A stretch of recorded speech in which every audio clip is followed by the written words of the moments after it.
All right, cool. Hello, everybody. And I'm going to record the audio.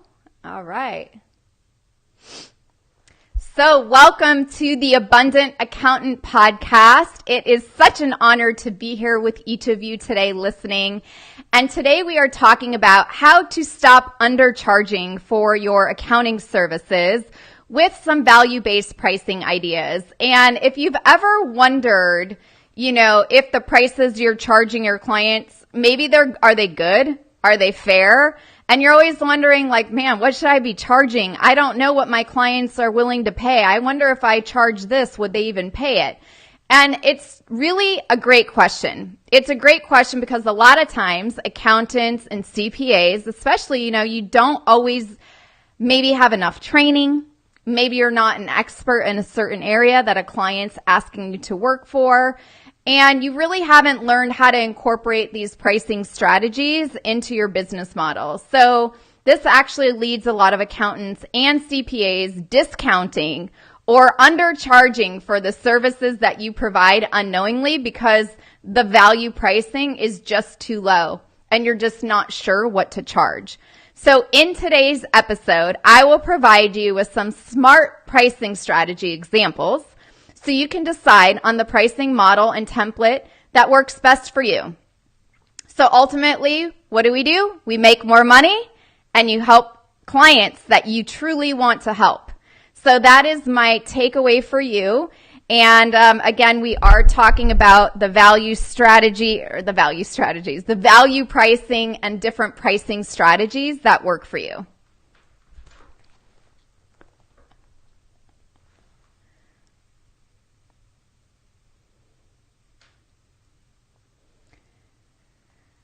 So I have a great quote that I actually came up with, and it's know what you're worth and then charge it without any apology or hesitation. And I want to stress the apology or hesitation because I've worked with so many accountants that apologize, in advance for something that you've done or maybe haven't even done. And really knowing what you're worth deep down inside your core is what will have you say your investment to a client without ever having to apologize and without ever having any hesitation whatsoever. And that's really what we're talking about here today on the Abundant Accountant Podcast. So what is the first thing to being able to charge without apologizing and without feeling bad about it? Take a guess. Well, let me share it with you. It's believing in yourself and knowing what your value is. Maybe it's based on, do you have a master's in tax? Maybe you're a tax attorney. Maybe you're a high level bookkeeper and you only take on the top 20 clients at a time that you can bring on. But really know that your client has some sort of struggle they're dealing with. They have a pain and you have a solution to help them. And you are the best person to work with. So I'll give you an example about myself. I'm Michelle. I'm the pitch queen. I am the host here of the Abundant Accountant Podcast. And I believe in myself so much that if you need help with your sales conversations or you need help increasing your sales from the leads that you have coming in, or you have all these clients that tell you they want to think about it, or whatever it may be as it relates to a conversion in a sale, that I am the best person to help you. I know your industry in and out. I know and think like an accountant now. I've had so many hundreds of conversations with accountants that I know everything you go through as if I've lived it and breathed it myself. Now, are there a lot of other probably people that could train you in sales and follow up and elevator pitches? Of course, there's a lot of people. But I know so deep down inside me to my bones that I know that you maybe need me and that I'm the best. And when you truly do know that, that's where the value can, perpetrate into the other people that you're talking to and your future prospects. So I like to keep track of all of my positive wins. I do that by getting client reviews and client testimonials from my happy clients. I do that by sharing emails. Like I got one the other day from, I think it was Mary. Michelle, I got a new client, $3,000 a month. I am so excited. Thank you for everything that you've taught me. I get wins. I also have a little Facebook group for everyone that's been through my class, and everyone posts their wins in there too. Those wins are all positive words of reinforcement for me to keep delivering and giving you the best value. And not only that, having me believe in it. So having your clients do the same for you would translate into more business for you as well. So what are your strengths? What are you good at? Well, for those of you that have worked with me or maybe considering working with me, my strengths are that I will hold you accountable. I will support you to your dreams and make sure that they actually come true in your business. I will make sure that you have the confidence if you don't have it in your sales conversations. I will spark something that's been dormant in you for a very long time so you have the best success in your accounting firm. There are a lot of strengths, but those are just some. How many people have I helped? Maybe think about how many people have you helped in your firm. I don't help a ton of people, but I do help accountants who have been in business a couple years. You've had clients tell you they want to think about it. You're too expensive. I thought that service was already included in this other service. Why are you charging me more? Really getting so confident on anything that you're told from any client. So I've helped over 25 people almost in my one-on-one class, or maybe it's actually 25 in the last 12 months. So think about how many people have you helped? What are your strengths? How are you delivering that? And how are you tracking it to get the results from your clients? So are you doing video interviews with them? Are you getting written testimonials? What are you doing to get to those clients? Another thing that I personally do, you can use words, affirmations, you can use mantras to boost your confidence and also help believe in yourself. One of the things that I do is I say I'm gracefully resilient, inspiring myself and others to take action for what you want right now. There is no guarantee of tomorrow. For those of you that have had someone pass away close to you, you never know when that day will come. So why wait? When people want to make a decision, I help empower them, inspire them to make decisions now. There's no point in really waiting for very long. And don't ever doubt your expertise. I see this as a big one with a lot of accountants and a lot of CPAs, a lot of enrolled agents, tax attorneys. If there's an area where you doubt your confidence in a certain expertise, number one, refer it out, or number two, go become an expert on it. And I'm going to give you an example like a dentist, because I recently have been to the dentist a lot. And one of the examples I want to share is that if you want to become, let's say, an expert in tax planning, go get education through Certified Tax Coach to become an expert in tax planning. If you were a dentist and you wanted to only do root canals, which is a high level service in dentistry, or maybe an oral surgeon would be a better example, you're going to go through extra schooling. You're going to go get a different designation that sets you apart from all of the other dentists out there. So it's not any different in the dental industry as it is for you in the tax industry. I've worked with a lot of people who are high level in profit first. If that's the area you want to focus on, become an expert with Mike and Ron. Like, know it inside and out. So you can never doubt your expertise, but know you are the expert to the bone. Like, all through your layers of your skin, you know deep down inside that no one can do it better than you. And, at that point, you're literally qualified to charge any price that you want where it makes sense. And when you have that kind of confidence, that is where the believing in yourself comes into play. So that is step number 1 to really learning how to stop undercharging for any of the services in your firm. So let's talk about step number 2. This one is crucial. This one you cannot miss. This goes for anything you do in life, and that is creating rapport and trust with the clients that you end up loving and serving on.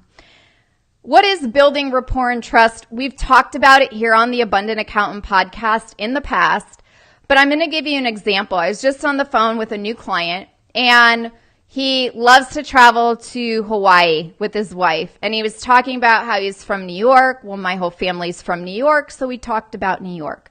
I also love Hawaii. My best friend from high school, she lives on the island of Maui, so I go there 2 or 3 times a year. And it's so important that you connect on a personal level with your prospects and your clients. It's actually imperative. And if you want to really grow your top line revenue, grow your clients, be able to charge any price without ever undercharging what your value or worth is, the rapport and the trust that you establish with a client in the first 5 to 10 minutes is crucial. So with this client, we'll just call him George. George was telling me about how his wife and him go to Hawaii twice a year. He's from New York. And now he's really started to love Waikiki Beach. He says it's almost like a mini Manhattan on an island.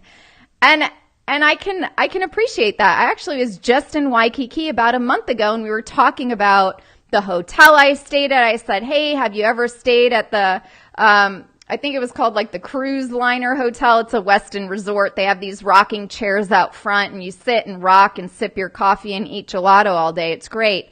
And instead of, he's like, well, yeah, I love it. That's why I love going to Hawaii twice a year. And it's almost like New York on an island. I talked about that for a good 10 minutes. So my point to you is to build rapport and trust. Find some common ground, find a story, find something interesting about them that has nothing to do with their business. It has nothing to do with what they're trying to accomplish with their business. It's more about what's in it for their life and their personal life. Why do you like going to Hawaii? Why do you like escaping to the Manhattan of the beach? So get to know them more on a personal level than on a client. Always, always listen all the time. It's really good when a client, and this is just a little secret, says, are you still there? When you put the pause button down and they say they're wondering where you disappeared to, that is so amazing when they say that. And it's like, yeah, I was just listening. I was just jotting down a few notes. I didn't know if you were finished talking yet. People love to talk, so let them talk. I believe, and what I've learned in really the whole sales experience, even just the other day, I went to Nordstrom. How many of you like to have a firm like Nordstrom where it's high-level service, you charge whatever you want, and people will pay you premium fees all day long? That's what I think Nordstrom is. If you don't have a Nordstrom, make sure to check it out when you're on the West Coast in the United States. But at Nordstrom, the whole experience, this woman was like, how can I help you? And they say, oh, I'm just looking. And she just keeps rambling and talking. How you can build rapport and trust in that element is, maybe comment on the outfit they're wearing. So if you're meeting clients in person, that's another great tool that you can use. You can say, I love your purse. I love your bag. It's a great jacket. Where did you get a blazer like that? I mean, it has to be authentic and truthful, but there's always something to find. Like on my desk here, I have this orchid, and people who end up coming here in person say, oh, Michelle, I love the orchids. Do you love plants? And yeah, I love plants. My mom is a big person in plants. So, I always have plants either in my house or in my office. So, again, finding common ground, building trust, building rapport, and really being transparent about how much it will be worth their while when you all work together and what you're able to accomplish and share based on the personal information that they provided. That's very important. So with my last client, I was sharing with him, if he makes these changes in his business, he might be able to add another trip to Hawaii, maybe go to a different island once a year and start exploring something new, because his goal is only to work twice a week. What would life be like if you could work 2 days a week? That's his goal, and that's what he's setting himself up for. So you can do it too. And always speak to your clients in terms of the results you will be able to get to them as it relates to their personal wants, goals, and dreams. It can be all about business all day long, but people don't really buy based off always business. Now, if I were your client, My nickname is Spreadsheet. And if you sold me numbers on a spreadsheet as to why you're so great and all that, I will probably buy, because I will buy off a spreadsheet. 99.9% of your clients will never buy off a spreadsheet. How many times have maybe you offered a client and you could save them $100,000 and maybe you wanted to charge them $10,000, $20,000, $30,000 and they said no, or I want to think about it. Like, to me, that's a no-brainer. But some people won't. And this part about building rapport and trust is the cornerstone to really getting exactly what you want to charge and having you never undercharge for your services because of having pricing strategies in place and having a structure. This is the structure, by the way. Step number 3, calculating your rates carefully. This is very important in making sure you can stop undercharging, right, for the services.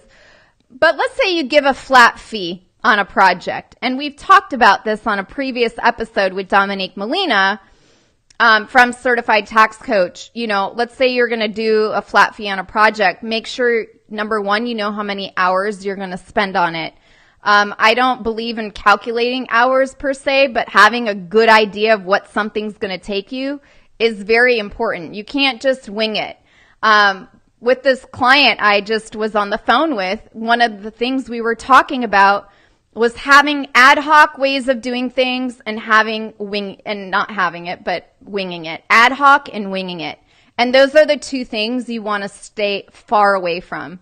If you're ad hoc, piecing it together as you go, and you keep winging it over and over and over again, and you're wondering why you're not getting the right results, it might be something to look into. So it doesn't matter if $10,000 sounds like a lot, but if you're going to spend 200 hours on a project, that's really only $50 an hour. So are you worth more than $50 an hour?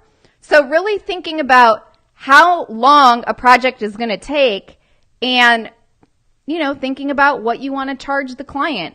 What is that price that will have you happy? That will have you going above and beyond for your clients, doing everything and anything they ever ask for. And really keep in mind too, keeping time if you have to respond to emails, if you have to respond to phone calls, if you have to do any research that requires a ton of time, it's something really important to keep in mind. Step number 4, how do you deliver and communicate your value, right? That's a big one. Explaining exactly how you can help them and the benefits that they're going to receive after all the other steps are taken care of course. Having testimonials and case studies of other clients that you've helped and served that have been maybe in a similar boat. So with my client just now, you know, I have worked with other people that wanted to get down to a work week of like 3 days a week. You know, we'll call him Jonathan. And Jonathan, you know, he works like 4 or 5 hours a day. He doesn't work more than 4 days a week. He's doubled or tripled his revenue. Like, he's created all of this success for himself. So what do? I document it and I share it with others. I have a client review page. So for each of you, I would create a client review page of the happy clients you've done accounting services for, your happy clients you've done profit first services for, your happy clients you've done tax planning, your happy clients that you've done tax resolution for and you got them out of their mess, your happy clients that you've done pumpkin planning for, your happy clients that you're the best bookkeeper that they've ever seen and had, you're the best enrolled agent they've ever had. Whatever it is, have a client review page that you can share with your future prospects. Because what you want to do is when you're talking to your clients about communicating your value, they've seen that in advance. And then what you do is you connect how your service will help them get to their goals and dreams. So with Jonathan, it's, hey, if you want to create that life of 4 days a week, of working only 4 or 5 days a week or 4 or 5 hours per day, here are the steps that you need to do in order to get to that result. Or with my other person, hey, I want to go to Hawaii. I want to work 2 days a week and I don't want to do anything else. and I want to spend more time with my wife. I've got 5 more years until I sell my business, and that's what I want to create. Okay, well, by working with me, are you able to achieve that? So setting up and connecting the dots, this is very, very important. You want to connect your service or services to their goals, to their challenges, or to whatever they want to create. Okay? One other little tidbit, I like to call this the bonus of the bonus, is think about what will happen to this client if they don't work with you. What happens if you discount this price so much that they don't see the value in you and they walk the other way? What happens if you undercharge for this service so much that they turn the other way and leave because they don't understand why you're so cheap? Have you ever had that happen? But think about, how will this change the game for your business and firm? Step number 5, and the last step, is knowing your boundaries and sticking to them. If someone won't agree to your fees, are you going to beg them to work with you? Or are you going to start discounting everything until they say yes? Or are you going to start negotiating prices? How many of you are culprits of negotiating prices just to get a client to work with you? The second you start doing that, this is how you'll never be able to stop undercharging for your accounting services and whatever it is that you do. So remember, if someone won't agree to your fees, it's not about you. Just let them go. It's not a good fit. You don't want to work with them anyway. I can't tell you how many of the accounting professionals I personally worked with said, Michelle, yeah, every single one that complained about fees are the ones that I actually still want to get rid of. So save yourself a headache and stick to your boundaries and stick firmly to your guns once you come up with what price do you want to charge your clients. Very, very, very important. This is what I call too the area of your pricing strategies. Your pricing strategy should be committing to yourself and your boundaries that you set.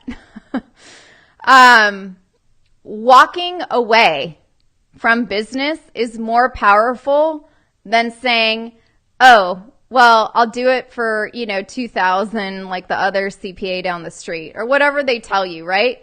Because this is when someone will see the value in yourself. And the value in yourself is what allows people to pay even more. It's really true. How many of you have experienced that? Just think real quick. When you've walked away because someone tried to negotiate your prices or, nickel and dime you, it's like, I just walk away. It's not worth your time. And discounting your services not only decreases your value, but it doesn't help your clients at the end of the day either.